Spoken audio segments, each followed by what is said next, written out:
were just gonna hold him up or something. Holy shit. Look. Jesus Christ. Marlene set us up? Why the hell are we smuggling an infected girl? I'm not infected. No? Was this lying? I can explain. You better explain fast. Look at this. I don't care how you got infected. It's 3 weeks old. No, everyone turns within 2 days, so you stop bullshitting. It's 3 weeks. I swear. Why would she set you up?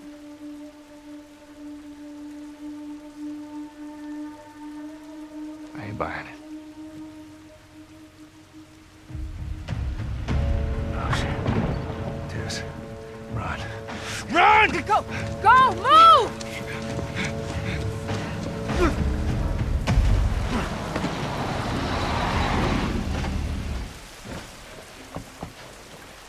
So Ellie's secret wasn't exactly what anyone was expecting. Follow me. She'd been infected, or bitten at least, for 3 weeks and hasn't turned into a creature yet. What does that mean exactly? Anyone? Can anyone say cure for the virus? But this is 20 years late, 20 years after the first sign of the infected virus. Can she alone be the one to save everyone? Needless to say, Joel and Tess don't really believe it, but, you know, soldiers and safety come first. Stay away from those lights.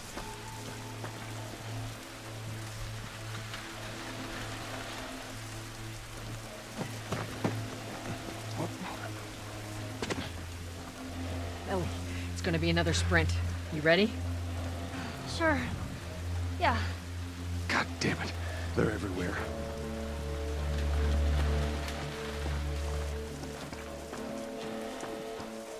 Ellie tags behind Tess and I take point. But these soldiers are all over the place with flashlights too, so stealth is really pertinent here. Soldiers, right there. I see him, I see him. They must have gotten through. Check the trenches. Just stay back. Don't see anything down there. Are we through the cave this way? Stay down, don't let him see you. Come on, kid. Follow Joel.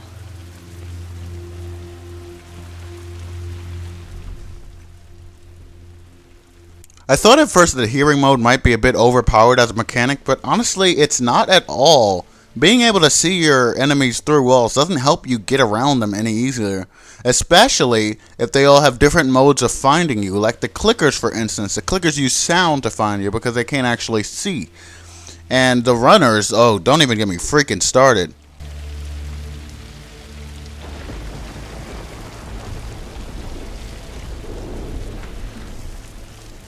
This part was really as simple as avoiding the flashlights, but I was worried that Ellie and Tess might blow our cover. I just didn't know how smart the AI would be in this game.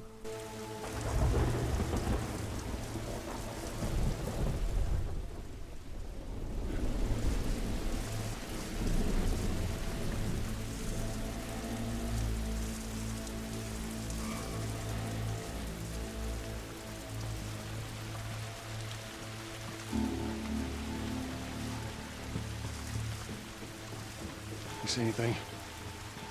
Clear back here. So far, so good.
Let me tell you one thing, though. Tess and Ellie really know how to block doorways, though, when they don't want me to get through.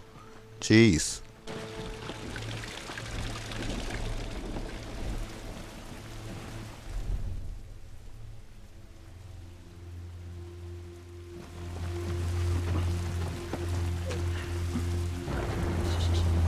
I hear him up ahead.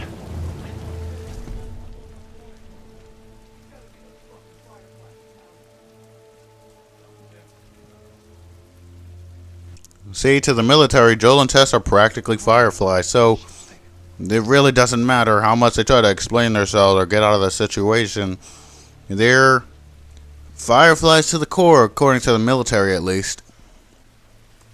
Besides, even if they weren't Fireflies, once you kill a bunch of soldiers, you're pretty much doomed to suffer the wrath of the military, you know?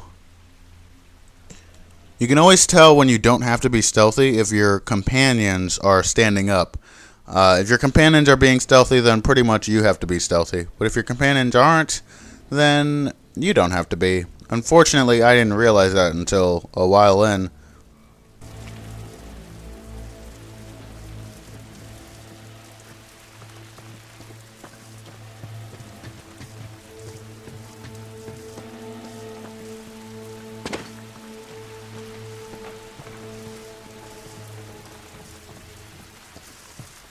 We can get through here.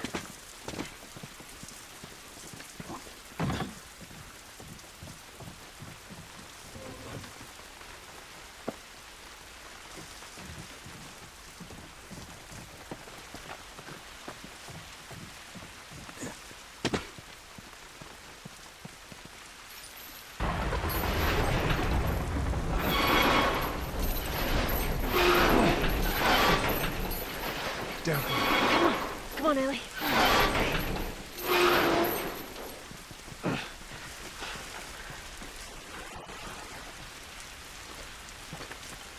Shit, another patrol. Everybody get down.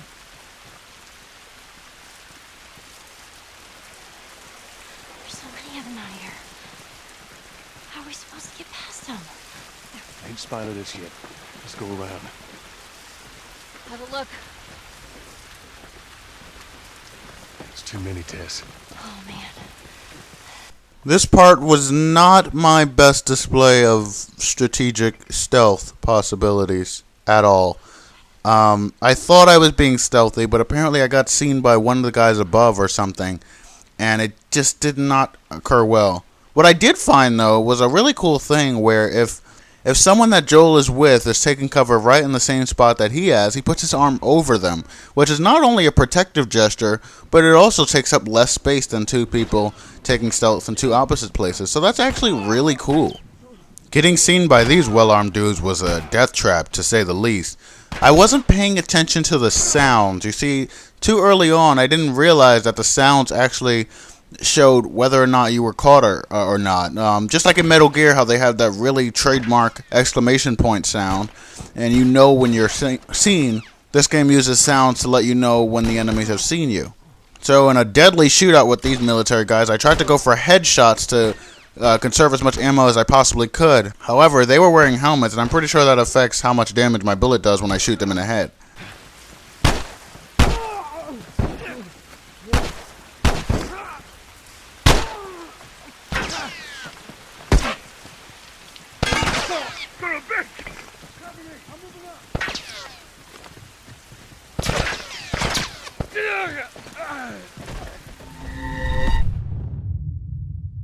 So, first time, not so great. Let's see if the second time around proves any better.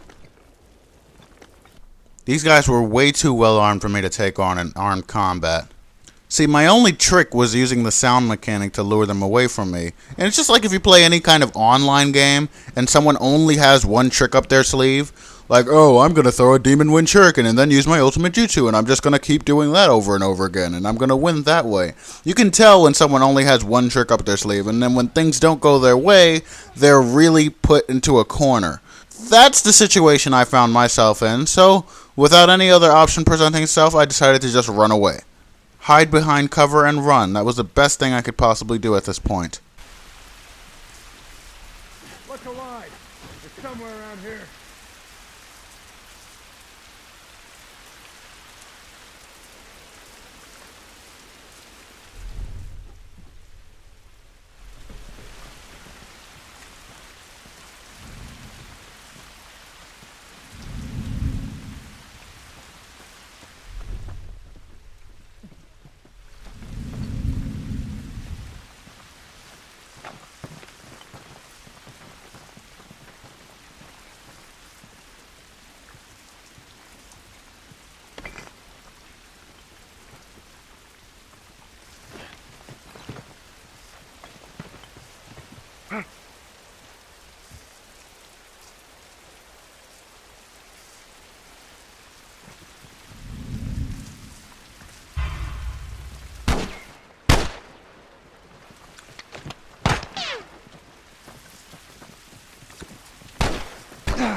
I figured if Ellie and Tess just ran behind me and followed me into the sewer, everything would have worked out perfectly, and it did. We managed to shake off the soldiers and make it to safety at the same time.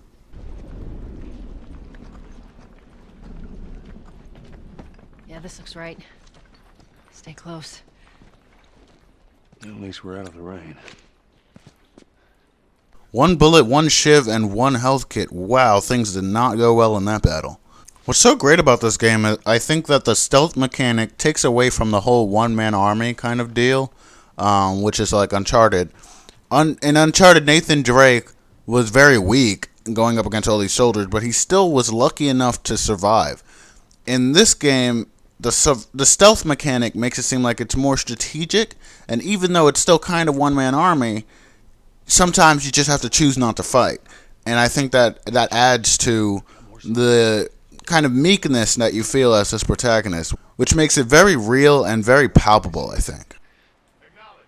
Get to your vehicles. Stay in the shadows.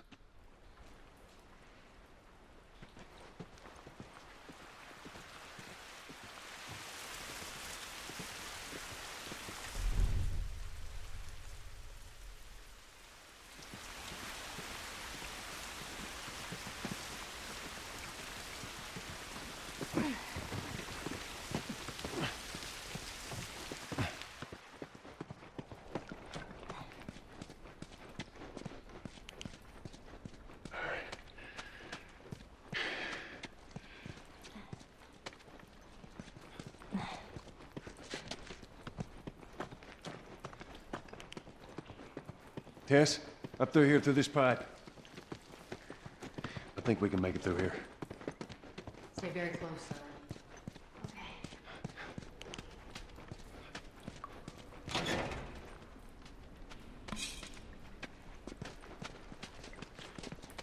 Are we safe? No, they're still around. Take a moment to catch your breath. Joel, see if there's anything we can use in here. Sure thing, boss. Occasionally you find these storerooms that are just loaded with stuff that you can use. And unfortunately, I still didn't know very much about crafting things yet. But it was still nice to come across all these tools. It's always fun picking up stuff in video games, you know? You know you're going to get to use it eventually. You just don't know in what circumstance.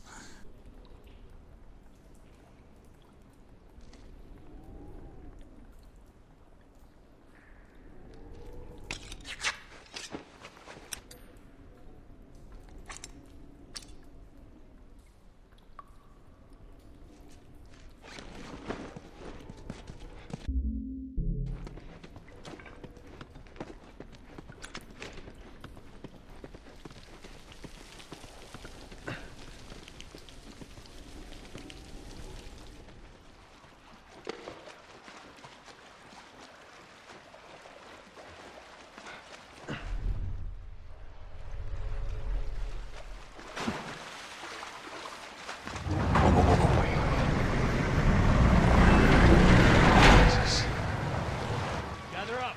Calling us back. We're returning to the wall. You heard the man. Load on up. Let's go. Let's go. Come on.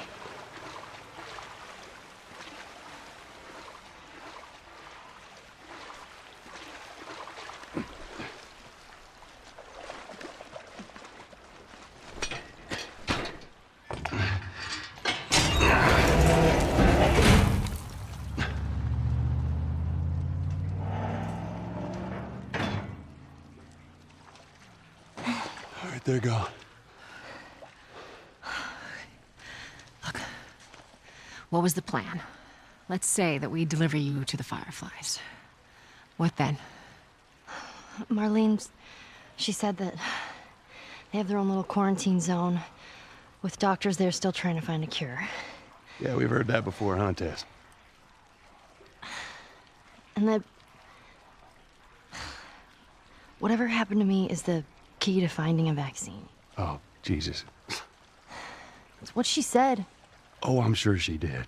Hey, fuck you, man. I didn't ask for this. Me neither. Tess, what the hell are we doing here? What if it's true? I can't... What if, Joel? I mean, we've come this far. Let's just finish it.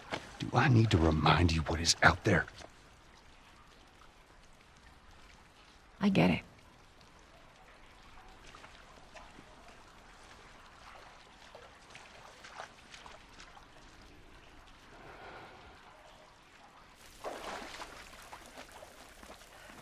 This way.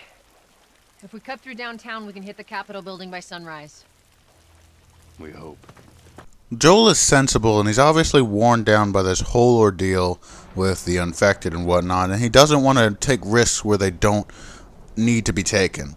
And so Ellie presents a threat to this whole security that he has, and I don't know what's going to come of it. I mean, Joel obviously doesn't want to deal with it, and he doesn't believe her story that she's the key to finding the cure.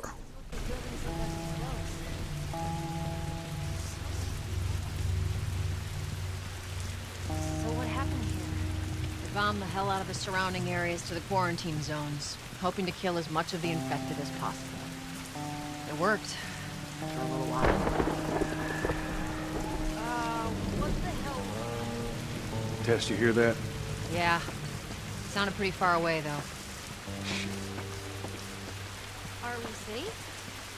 For now. Come on.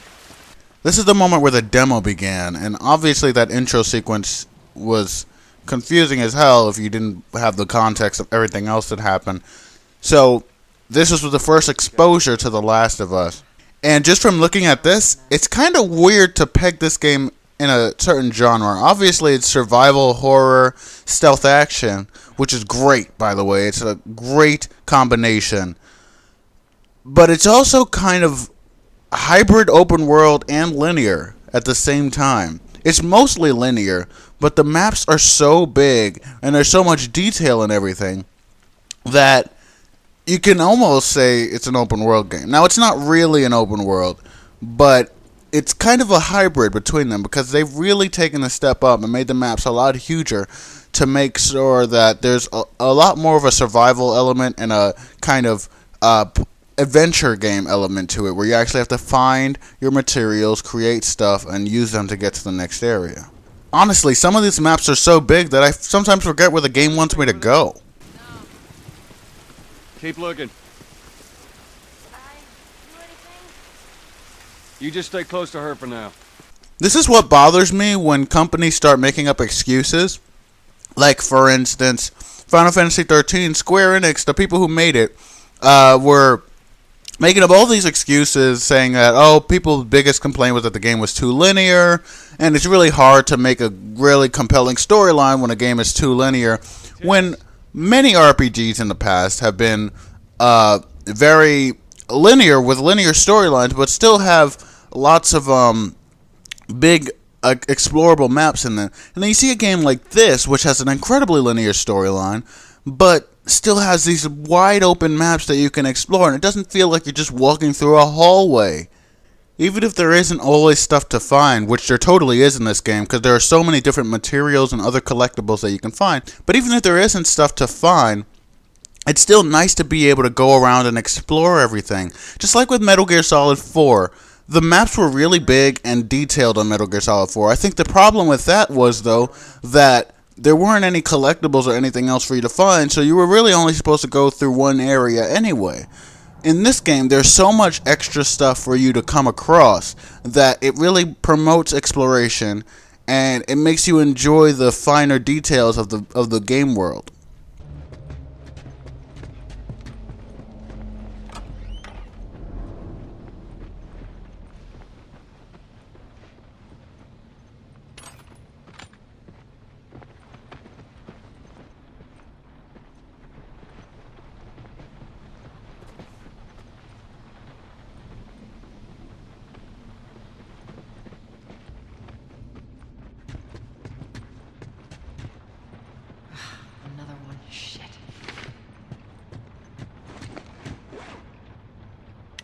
M254E Field Operations Log. 1808 hours. Arrived grid 2438A. Negative contact at LZ. Moving patrol west towards city center. 2100 hours. Negative contact. 2218 hours. Negative fucking contact. 2312 hours. Private Atwater reports visual sound contact. Stage 2 cordyceps infected near a collapsed office building. Moving to investigate. 2340 hours. Multiple infected contacts. Privates Atwater and Coolidge killed in action.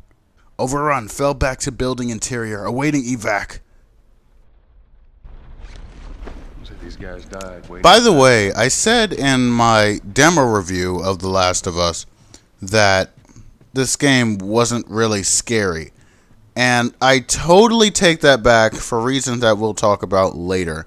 It's not even so much scary, like you'll have nightmares or whatever, but it is very atmospheric and creepy. And the fact that the monsters sound so tortured and just in pain and woe and misery makes it even more atmospheric and even more tense, especially when you get to later parts in the game. Not to mention I'm playing on hard mode, which also helps. God damn it. Clicker.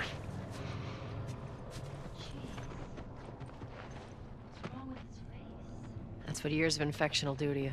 So what, are they blind? Sort of. They see using sound. Like bats? Like bats. If you hear one clicking, you gotta hide. That's how they spot you.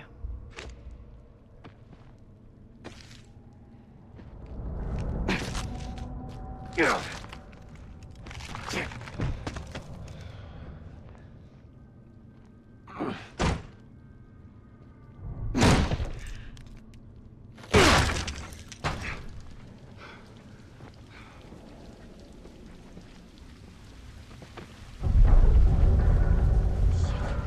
The building feels like it's about to fall apart.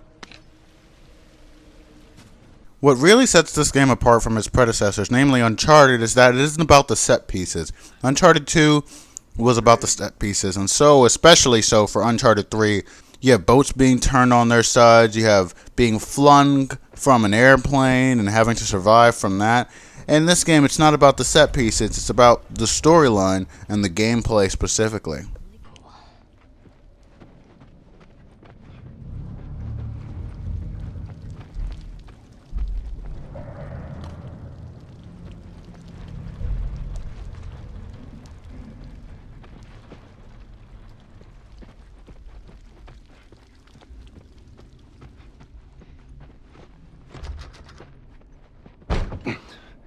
Give me a hand with this.